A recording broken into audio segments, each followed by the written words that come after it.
আসসালামু আলাইকুম। আমরা এখানে এনায়তপুর সিরাজগঞ্জ গোলামের হোটেলের সামনে আছি। আর এখন ভিতরে ঢুকবো, অনেক ভিড় ভিতরে। এরপরে দেখতেছি ভিতরে খাবার, অনেক ভিড়, আপনাদের দেখার চেষ্টা করতেছি। ভিতরে খুব খারাপ অবস্থা, অনেক ভিড়। একদিকে রান্না হচ্ছে, অন্যদিকে খাবারের জন্য মানুষ লাইন ধরে দাঁড়ায় আছে। আপনারা দেখেন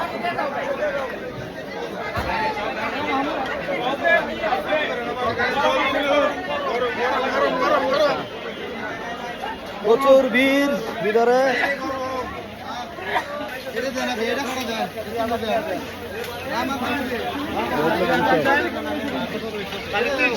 একদিকে রান্না হচ্ছে, একদিকে মানুষ খাবার খাইতেছে। দেখেন ভাত রান্না হচ্ছে,